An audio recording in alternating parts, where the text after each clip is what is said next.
Sou um homem doente, um homem mau, um homem desagradável. Creio que sofro do fígado. Aliás, não entendo o níquel da minha doença e não sei ao certo do que estou sofrendo. Sou o primeiro a reconhecer que, com tudo isto, só me prejudicarei a mim mesmo e a mais ninguém. Mas, apesar de tudo, não me trato por uma questão de raiva. Se me dói o fígado, que doa ainda mais.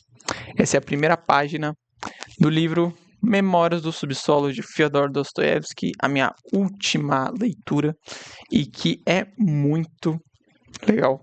É fácil, um dos meus livros favoritos. É uma pessoalidade minha, mas eu sempre fui muito fascinado sobre Dostoiévski e esse fascínio que eu tive sobre os livros e sobre o autor começou com um vídeo do Quadro em Branco, é um canal aqui no YouTube, fazendo um paralelo com esse Memórias do Subsolo e o filme Taxi Driver, do Scorsese, que inclusive teve como inspiração esse livro, né? E desde que eu assisti aquele filme, eu tive muita vontade de ler Dostoiévski, mas como eu era muito mais novo, era uns 3 anos atrás, eu ficava um pouco receoso por, tipo, ser aquele negócio de eu ler e não entender o livro, sabe? Mas enfim, que eu ganhei esse livro de Natal da minha namorada e eu tomei coragem e li. Ganhei Noites Brancas e Memórias do Subsolo e eu li os dois. Li Noites Brancas em 2 dias e esse aqui em uma semana. É, E o que eu posso dizer esse livro? Eu quero trazer reflexões para vocês e falar um pouquinho do que eu achei sobre esse livro, pegar algumas nuances assim sobre o que esse livro representa para o Dostoiévski. Enfim, vamos começar. Primeiro, Memórias do Subsolo é o primeiro passo, digamos assim, que o Dostoiévski dá para alavancar a sua carreira a seu ápice. O que eu quero dizer com isso? Memórias do Subsolo foi, digamos, uma experimentação, foi um testes narrativos que Dostoiévski fez para aplicá-los, caso desse certo esses testes, em livros posteriores como Irmãos Karamazov e Crime e Castigo. Uns livrinhos mais ou menos que ele postou aí depois de ter lançado Memórias do Subsolo, né? Só para deixar claro que tem ironia aqui, né? Mas a relevância desse livro é exatamente isso. Ele é uma porta de entradas para uma nova fase do autor que se resultará no ápice de sua carreira. Por isso que é um livro tão importante e representa tanto. Mas além disso, um outro motivo que faz esse livro ser um clássico, ser um livro tão relevante para nós, está no comecinho. Antes do primeiro capítulo. Antes, para contextualizar você que não sabe nada, como é que funciona esse livro é dividido em 2 partes. A primeira parte, o nome é O Subsolo. É um monólogo do protagonista, em que ele fica... É como se fosse até mesmo um ensaio filosófico do personagem. Que ele fica falando sobre si mesmo e do subsolo em que ele vive. Na segunda parte, que eu estou tentando achar para saber o nome, acho que é mais fácil procurar no prefácio... não, no sumário aqui. Segunda parte, o nome é A Propósito da Neve Molhada, que são narrativas que aconteceu no passado do protagonista e que ele vai nos contando. Simplesmente isso. O que eu daria de dica, já de começo, para você que quer ler Memória do Subsolo? Óbvio, não tome isso como uma absoluta verdade, mas é minha dica pessoal e que eu tomei para conseguir entender melhor o livro. A primeira parte é um ensaio filosófico. E nessa primeira parte você pega muitas nuances do protagonista e características dele, do personagem, de como ele é, e ele é um personagem muito complexo. Então ter essa parte, prestar muito bem atenção nessa primeira parte é muito importante. Por quê? Porque na segunda parte, que é a parte mais longa do livro também, em que conta as narrativas, você pega a partir da primeira parte que você analisou as características da personalidade desse personagem, você vê elas sendo aplicadas nessas narrativas que são contadas. E você consegue fazer um paralelo entre a segunda e a primeira parte.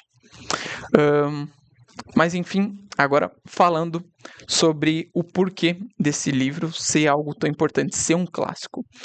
Ele começa numa nota de rodapé, uma página antes da primeira parte do livro. E diz assim: tanto o autor como o texto destas memórias são naturalmente imaginários. Todavia, pessoas como seu autor não só podem, mas devem até existir em nossa sociedade, desde que consideremos as circunstâncias em que, de um modo geral, ela se formou. O que isso quer dizer? Essa própria fala, antes de começar essencialmente o livro, já mostra que o que está presente aqui é algo atemporal. O que for citado aqui pode estar presente em qualquer um, tanto como eu, como você, como qualquer pessoa do mundo. Em resumo, qualquer um de nós pode estar no subsolo. É isso que ele está querendo dizer. E agora vamos para o primeiro tópico que eu quero levantar reflexivo sobre o livro. Nós somos homens do subsolo? Porque no livro, o protagonista narra que ele se afunda cada vez mais no subsolo a partir de que ele viaja nos seus devaneios junto com os seus livros, que é a única companhia que ele tem e usa para fugir da realidade e se afundar até o subsolo. Então, ele faz uma viagem consciente da vida real para o subsolo, tendo como veículo esses devaneios livrescos, digamos assim, né? E eu faço um paralelo agora com a nossa realidade contemporânea, né? Porque isso aqui está sendo narrado no século XIX na Rússia. Mas e agora no Brasil, 2025? A gente não faz a mesma coisa? Porque, por exemplo, pensa comigo. O homem do subsolo, recapitulando a minha frase, ele sai da realidade, vai até o subsolo, usando como veículo, né? Livros e devaneios advindos destes.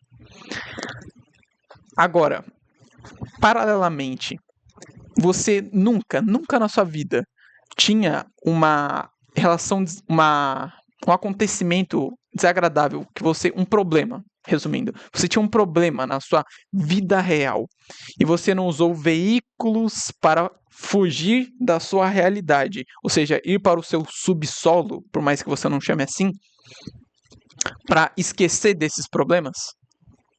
Eu duvido que você tenha falado não. Duvido mesmo. E algo mais impressionante que eu tive de reflexão desse livro é que esse veículo no livro é dado como devaneios, né? Devaneios livrescos, vamos chamar assim. Mas e hoje? Hoje o que é usado para fazer essa fuga da realidade? Redes sociais, videogames, séries, filmes, qualquer coisa que é feita como entretenimento para, na verdade, te distrair do que você está tentando fugir. Ou seja, da sua realidade, ou como é dito no livro, da sua vida vivida. Essa é a sua primeira parte, a minha primeira reflexão, mas já é algo muito forte, né? Muito forte. Agora, eu queria falar um pouco sobre o que eu tinha falado antes, de tentar arrumar um diálogo entre a primeira parte e a segunda parte do livro. A parte do monólogo, que nos mostra características do personagem principal, e a segunda parte, que seria a narrativa, que é demonstrado ativamente essas características e as nuances que a gente consegue perceber nas ações do personagem. E, bem, eu já avisando que se você quer ler este livro, não leu ainda, eu recomendo que você pause o vídeo e pule, né? Ou mute até eu terminar de falar. Aí vamos botar assim, ó. Quando eu terminar de falar, eu vou fazer assim, ó. Pode ser, tá bom. E como a primeira parte dialoga, então, com a segunda, vamos em si. E com isso eu vou pegar trechos do livro, tudo bem? Aqui, tanto na página 15 e 16, se eu não me engano, deixa eu ver na minha anotação, sim. Tanto na página 15 e 16, a gente tem trechos importantes que demonstram características do personagem, como sou o primeiro a reconhecer que com tudo isto só me prejudicarei a mim mesmo e a mais ninguém, mas apesar de tudo não me trato o trecho que eu li no começo do vídeo, né? Sou um homem mau, um homem doente, um homem desagradável. Agora na página 16, que é a página posterior, tem aqui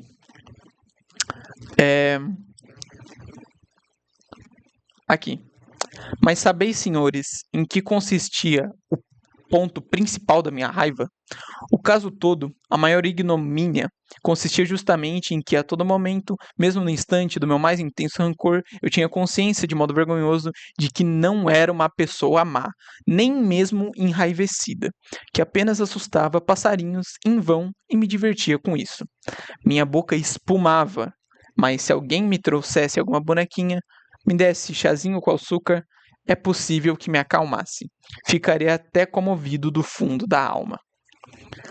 O que ele diz nesse trecho? O personagem esclarece nitidamente que ele tenta passar uma imagem de que ele é um homem mau, de que ele não tenta fazer o bem a ninguém e que ele sente prazer em machucar as pessoas, certo? Mas logo depois, mostrando a contrariedade que sucessivamente é nos mostrado do personagem dentro do livro, que o homem do subsolo é contrário intrinsecamente em si, ele logo se contraria, dizendo que por mais que ele tenha esse prazer em machucar as pessoas, ele não é uma pessoa má e nem mesmo com raiva. Ele não é rancoroso mesmo. E logo depois ele diz que se caso alguém desse alguma demonstração de afeto, né? Fizesse um chazinho com açúcar, desse uma bonequinha que ele fala, ele até mesmo ficaria comovido do fundo da alma. Dito isso, agora iremos para a página 140. Sim, pois é. Iremos para a página 140. E eu lerei para vocês um trecho dando uma contextualização. Uma prostituta em que ele conversou e aconselhou, digamos assim, foi até a casa dele. Porém, ele ficou com raiva dela por ela ter ido à casa dele. Porque ele acha que ela iria para a casa dele novamente apenas para escutar de novo conselhos e palavras piedosas. Então ele ficou com raiva. E dito isso, ele começou a insultá-la de diversas maneiras, por conta dessa raiva que ele teve. Então vamos ao trecho. Isso ele vai falar depois de já ter insultado ela. E estava tão aniquilada, a pobre, considerava-se infinitamente inferior a mim. Como poderia, pois, ficar zangada, ofender-se? Súbito, pulou da cadeira num repente insopitável, e querendo atirar-se toda para mim, mas ainda tímida e não ousando sair do lugar, estendeu-me os braços. Nesse ponto, meu coração também se confrangiu, e ela se lançou subitamente a mim, rodeou-me o pescoço com os braços e chorou. Eu também não resisti e chorei, aos soluços, de modo como nunca ainda me acontecera. Ou seja, a personagem, a Lisa, a prostituta, em que ele ofendeu de diversas maneiras, insultou até todas as gerações da guria, foi lá depois de ouvir todos esses insultos, e ao invés de retribuí-los, ela pega e dá um abraço, como se fosse de pena, por mais que ele mesmo tenha falado que ela era infinitamente inferior a ele, ela vai lá e dá um abraço nele, chorando. E a resposta dele é lágrimas também. E além disso, em meio às lágrimas que ele está tendo ali, ele diz, lamentavelmente, não me deixam. Eu não posso ser bondoso. Ou seja, ele mesmo nega a própria bondade, ao mesmo tempo que ele admite que não é uma pessoa má. Então, a gente pega as 2 primeiras páginas do livro e as 5 últimas páginas e a gente traça 2 paralelos em que são coisas equivalentes. A personalidade que estava sendo mostrada nas 2 primeiras páginas sendo narradas, demonstradas nas 5 últimas. Pô, isso aqui é genial, cara. Simplesmente genial. Além disso, eu queria mais falar um pouco sobre as características do protagonista, né? Pô, como eu tinha falado, tipo, ele é a contrariedade em pessoa. Ele chega a ser paradoxal, tá ligado? Ele é paradoxal. Pra quem não sabe, paradoxal é o paradoxo, figura de linguagem, é quando você une 2 coisas distintas. Por exemplo, uma luz escurecida ou um fogo gélido, sabe? São 2 coisas opostas que não conseguem ficar unidas, mas você pega e une elas. Isso é formar um paradoxo. E o protagonista desse livro é completamente paradoxal, ele é a personificação de um paradoxo. Porque, por exemplo, ele é muito arrogante.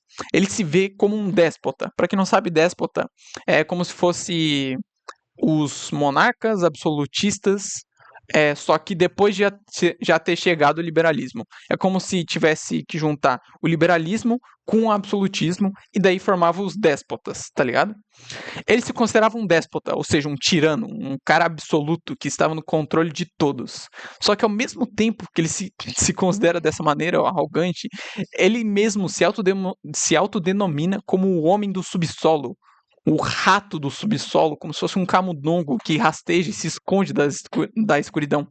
Que tipo de tirano é esse? São coisas completamente opostas que estão unidas em uma única pessoa. Além disso, ele mesmo fala que pensa ser superior a todas as outras pessoas, mas em um certo trecho, ele toma como maior preocupação do mundo esbarrar em um policial que não quis bater nele. Ele é irônico. Esse é o homem do subsolo. E você vai tendo esse tipo de característica na hora que você vai vendo. Só que qual é o maior ponto?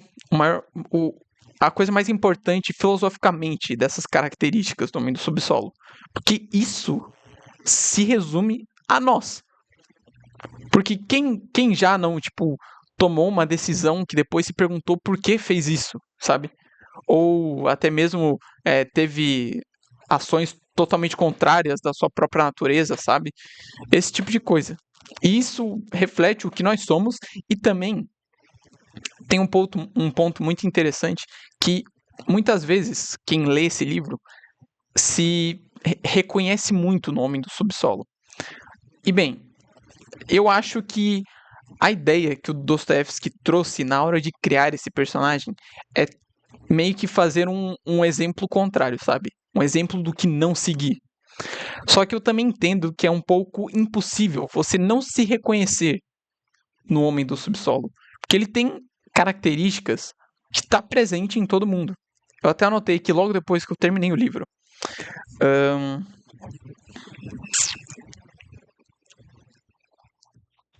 Não.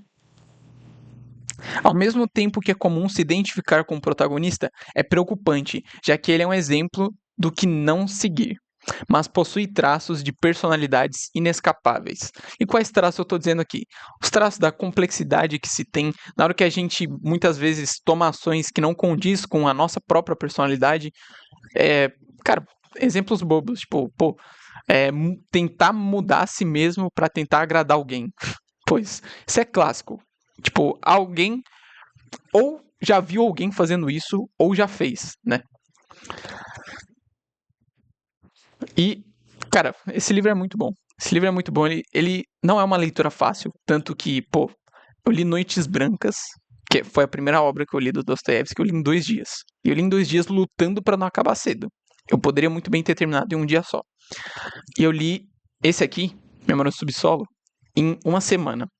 Não é uma leitura fácil, sabe? Não é uma leitura que você pega para se divertir. Como muitos livros do Dostoiévski, como por exemplo Crime e Castigo e Os Irmãos Karamazov, que, né, como eu já falei no começo do vídeo, tem como base, né, como base de escrita, de narrativa, esse livro aqui. E, cara, não é fácil ler. Muitas vezes, principalmente a primeira parte, que não é algo descritível, né? É um ensaio filosófico, e se você nunca leu filosofia antes, se torna ainda mais difícil você continuar lendo, porque, cara, é um ensaio filosófico, mas como eu disse, o personagem é contraditório. Então, muitas vezes ele se contradiz toda hora, muitas vezes ele mente descaradamente. Então, você talvez na sua primeira leitura fique difícil perceber o que é realmente algo que ele está argumentando, algo que ele realmente acredite, ou o que é algo que ele está dizendo só para, tipo, não mostrar sua mediocridade, entendeu? Mas é um livro muito bom e eu recomendo que você leia. Eu já me estendi aqui na minha reflexão, mas espero que vocês tenham gostado. Eu creio que eu consegui transmitir bastante do livro. Espero que eu tenha, cara, te despertado vontade de ler. Porque, cara, é um livro muito bom. E, sinceramente, eu teria me arrependido de não ter lido esse livro antes, se eu soubesse o quão bom ele seria.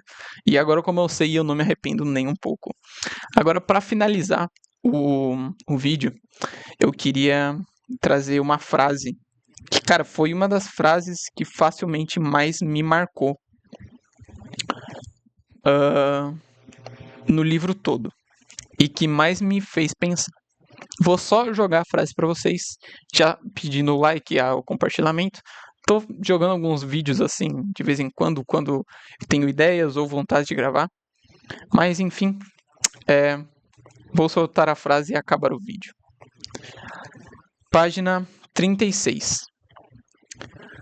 Mas o homem é a tal ponto afeiçoado ao seu sistema e à dedução abstrata que está pronto a deturpar intencionalmente a verdade, a descrer de seus olhos e seus ouvidos apenas para justificar a sua lógica.